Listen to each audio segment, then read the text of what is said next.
So recently, our brother DMX just recently had his funeral. And, we definitely want to, say definitely a prayer for DMX's family. I know, losing a loved one, especially at his age, when, that brother should have had at least another 20, 30 years left in him. You know what I'm saying? At least at minimum, I hate to hear that happen to our brother. There's many speculations about what went on, but we're not going to get into that. But they had the funeral for DMX, and Minister Farrakhan has spoke at the funeral. And DMX and Minister Farrakhan knew each other. They had a cordial and great relationship, which the minister has with a lot of people. And a lot of brothers, respect the minister. And one thing that folks can't stand is how all these brothers respect the minister, no matter how much they demonize the minister. So we talk about today our brother Daymond John, the one of the brothers that pioneered, FUBU. I remember when FUBU came out. I mean, shoot, that was a brand that everybody wanted to wear. LL Cool J, they got him on board to promote FUBU, and it really blew up when LL Cool J got on there, because LL Cool J, was definitely in the height of a lot of his career. And, FUBU, just means for us, by us, right? So Daymond John definitely made, a good amount of money off of that. And I love to see brothers, making money. I love to see brothers be successful. Sisters too. I love that, because you have the whole system against you and you still make something of yourself. That's a testament. That is a great testament. But much as I would like to talk about, Daymond John and his business ventures, Daymond John had heard what Minister Farrakhan said at the funeral. And of course, Minister Farrakhan was doing it via, the internet. And he put out a tweet about the speech. And he said, Daymond John, what a powerful speech from Minister Louis Farrakhan for the DMX, #DMX funeral. Okay? He said his deep understanding of the Bible and respect for other people's religions are truly inspiring. #RIP DMX. This is what Daymond John said. Okay? He didn't say nothing ugly. He didn't talk about nobody's faith, nobody's race, nobody's sexual orientation, nobody's economic status, nobody's anything, right? That's what he said. Well, today the podcast is called Daymond John and the Sunning of Black Men. Now, after Daymond John had made this tweet, because any brother that says anything nice about the minister, especially if you're a brother that has some success, you're automatically condemned. You condemned, and let me tell you who's doing the condemnation. We got to call this mess out. It's the white liberal that does this, okay? Rest assured. Now, Daymond John, he got backlash after his tweet, and people start bringing up, Minister Farrakhan's alleged, and I say alleged statements because what they do with the minister is they take a few seconds of a soundbite and then they run with it. They don't play what he actually said in his entirety and then go off of the merits of what he said and then challenge what he said. They don't do that. No, they have an issue. Then let me tell you something. See, the good thing is I know a little history here. I remember growing up seeing Minister Farrakhan on TV all the time. Farrakhan has been speaking, his truth for a very long time. When he would go on Phil Donahue, when he would go on all these news programs and 60 Minutes and all the different ones, he spoke his truth. Now, he was cool with speaking his truth and he's doing his meetings and everything. But what happened is back in 95, when the minister had the first Million Man March, and that many black men showed up to the Million Man March, that scared the white supremacists, that this one black man got this many brothers to show up in one spot at one time. Knowing how they operate and how they move, they all got together, because based off of just what I see they done. They got together and say, look, this Louis Farrakhan, he way too influential. He got too much sway with black men. And because, see, they don't think like me and you, brothers and sisters. They every time they see us get together, or they think somebody got some sort of power, what they're worried about is we doing to them that what they done to us. So when they seen that many black men in 95 in Washington, D.C., they got fearful. They said, wait a minute, we got to put a stop to this. So they collectively got together, and it says, okay, no more Louis Farrakhan on no media outlets. It don't matter if it's left wing, right wing, no talk shows, no nothing. Do not put him on anything. The minister disappeared off of TV after the first Million Man March. People didn't even know what a minister was at. Because, see, this was a time period before we had all the YouTube and the Facebook and the Twitter and, the ease of creating our own websites and apps and streaming services and all. This is way before that time. So they conspired to get Minister Farrakhan off of TV, and they did take him off of TV. And do you see him on TV to this day too much? No, you don't. But see, they didn't anticipate something. While they were plotting and planning to keep Minister Farrakhan off of TV, there was something that was coming in the mail at people's house for free. And many of you know who's within my age group. You look in the mail as a kid and they have these free America Online CDs. And you install America Online on your computer. You get you a dial-up connection. My God, dial-up was slow.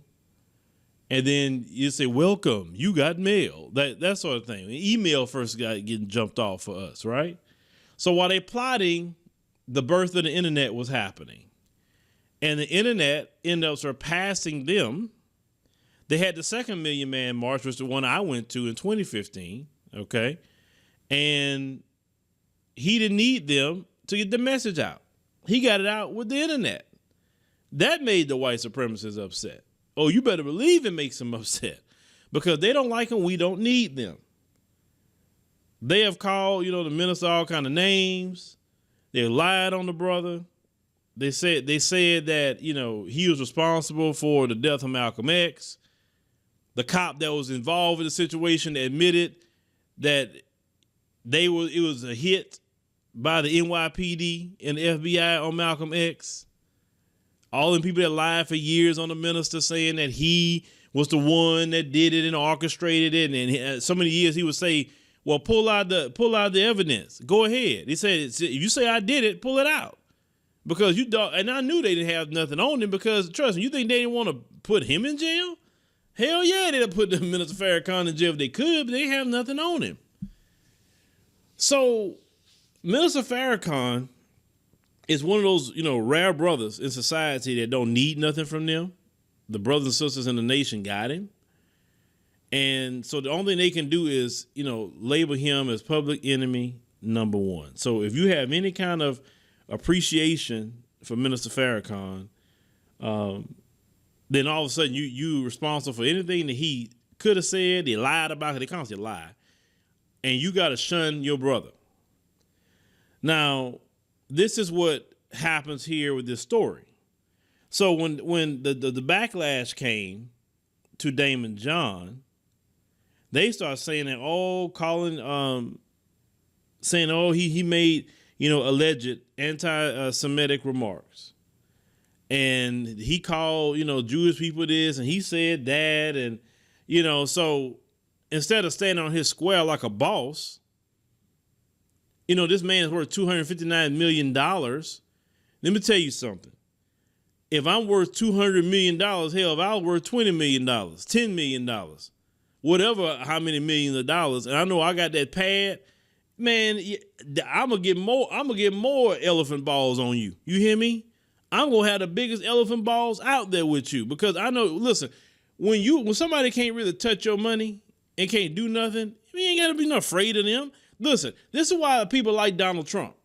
A lot of brothers actually like Donald Trump. Why? Not Trump's racism, but they like Donald Trump because he didn't put up with nothing from them people. He fired off on them every time. They try to lie on Trump a lot too. That's true, and he busted them so many times in lies. Trump never punked out.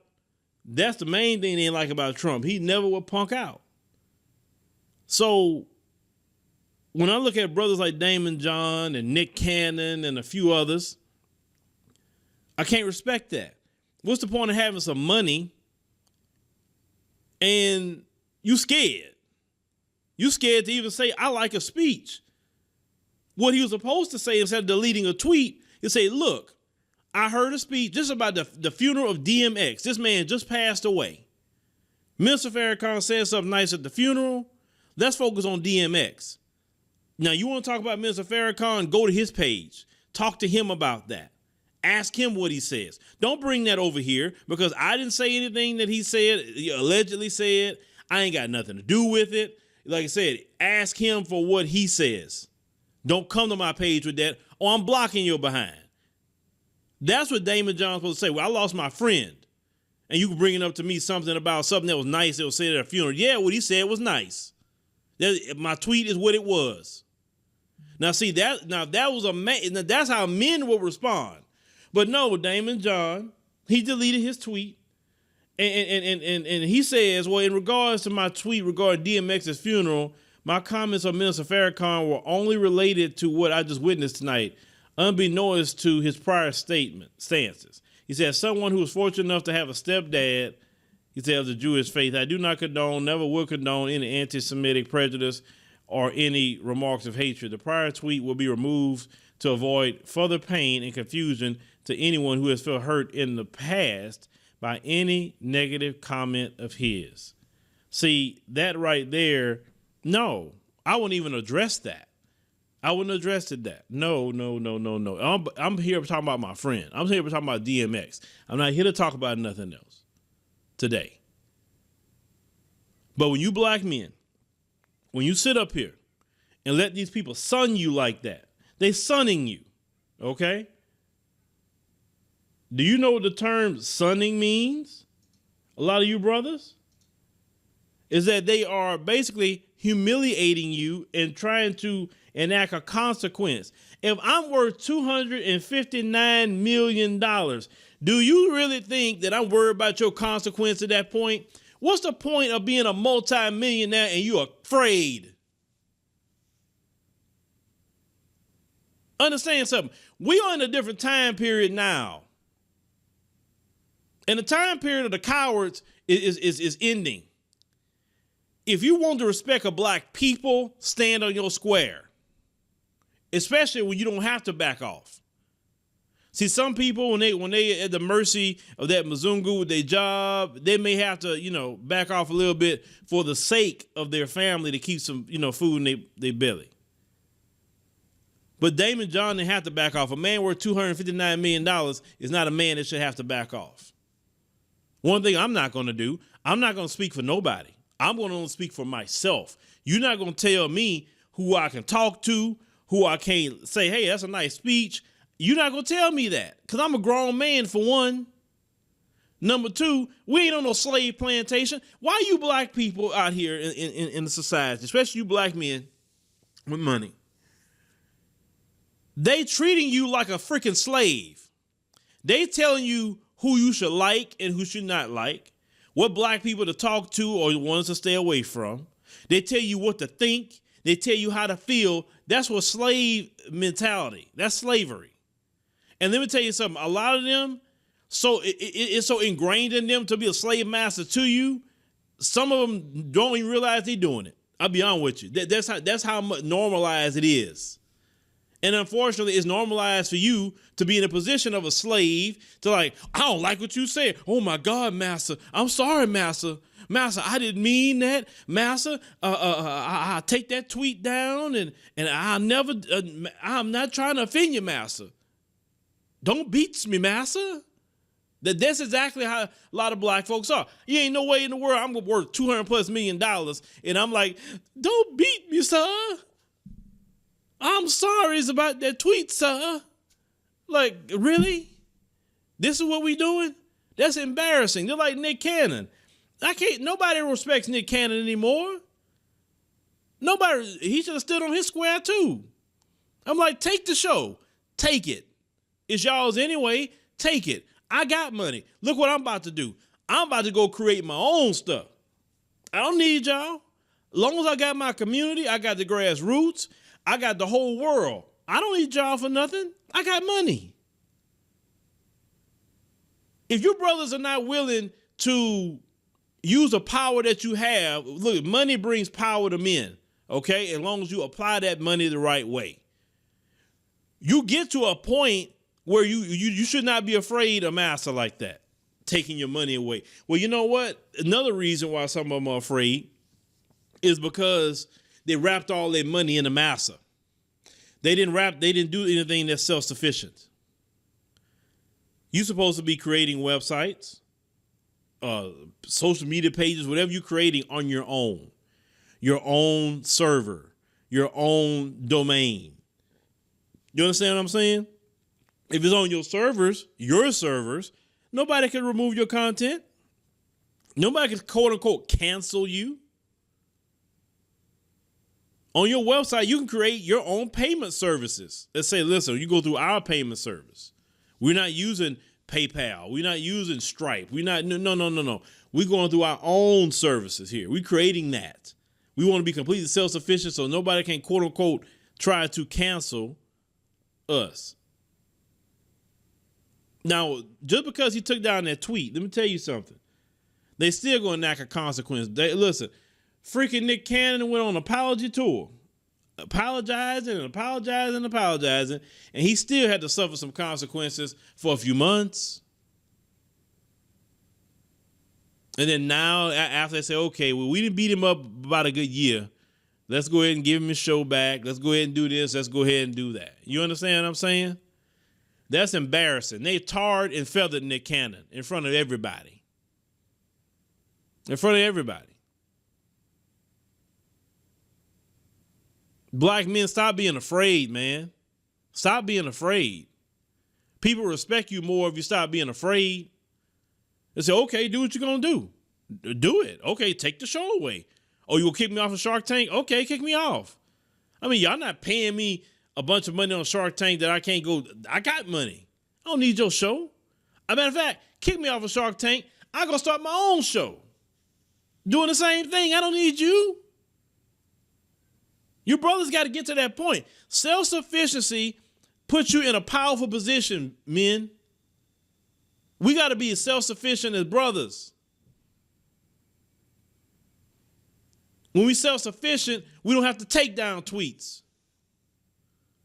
When we self-sufficient, we don't have to say, I'm sorry, massa. I'm sorry to offend you, massa. Don't hurt me, massa. We don't have to do that. I'm tired of seeing black men with millions of dollars getting sunned like that. Y'all be giving the wrong brothers money. Seriously. It don't even make any kind of sense. Stop tying all your money up in these folks. And you don't have to take down tweets when you say, hey, I think that's a nice speech. You have to take that down. He took that down not so much out of the fear of the backlash, because he felt they were going to touch his money, because his money is too wrapped up in them folks. You never wrap your money up in them folks. You sit up there, when you make money, you make the money, and then you get independent. Because at the end of the day, they don't want you to do better than them.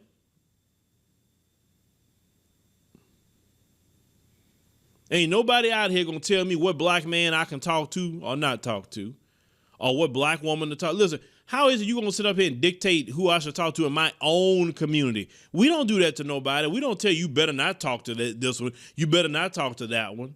We don't do that mess. So why in the hell do we put up with that as black people? Stop letting them people son you, man. You be a doggone man. Be a leader in the community. Show people showing a strength. And you will have the backing of your community. But in your cowardice, nobody gonna respect you in the community. These folks don't take down no tweets. Donald Trump wasn't taking down no tweets. Richard Spencer wasn't taking down no tweets. They removed them, but they didn't take nothing down because they wasn't scared. Black men, stop letting these people son you. Seriously, stop letting that happen. Stand on your square. Be courageous. Be self-sufficient with your money. But don't let them treat you like that, man. Who cares if they get mad? Man, look, get mad all you want. If you get on my nerves long enough, the tweet's staying up and I'm shutting the comments off. I didn't shut you off. Well, they can still talk about you in the media, and if they say anything in the media that and they lie on me or defame me, I'm suing them. I'm waiting. Just please say something. Please accuse me of something. Say I am something. Oh, please do so I can sue you. That's what you got to do. You start suing these people, get paid. These people, listen, these people in these mainstream media organizations, they can't defame you like that. They can't accuse you of this or say insinuate this. They can't do that. You can take them to court and win. Many people have. But let's stop letting these folks son us, brothers and sisters. They're trying to do that mess with LeBron James right now, trying to son him. When he said about that race soldier that killed Ma'Khia Bryant, when he said you're next when it comes to accountability, that's what he's talking about, accountability. And in the right wing white supremacists trying to jump on LeBron James. Man, LeBron James, he hasn't apologized. He hasn't said anything like that. At least I don't think he did amend the tweet because he said that it was going a certain direction he didn't want it to go in. I wouldn't amend no tweet. Listen, I said that he's next with being held accountable. That's what I said. Because he do need to be held accountable for what he done. Oh, LeBron James have all these millions of people and he's putting out all this anti-police sentiment. Like, listen, y'all the one that got people with anti-police sentiment. It's not LeBron James. They always try to put it on black people. Like we the one, stir everything up. We are the problem. Man, please. I told you, these people, when they speak about you and me, they're only projecting themselves and who they are. But don't let these people son you, brothers and sisters. Even on the job, don't let these people son you like that. Don't let no supervisor talk to you any kind of way. Talking, like, oh, he needs his job, so I'm going to go ahead on and son him right now. Don't let them people try to pull that in front of their little friends all day on the job. Man, look, I'd rather lose a job and keep my dignity and self-respect as a man than something keeping a job and letting another man son me all day long. You know what I'm saying? They wouldn't say two words to you outside the job, but on the job, they feel like they got a little power. And no, brothers, you cannot let that happen.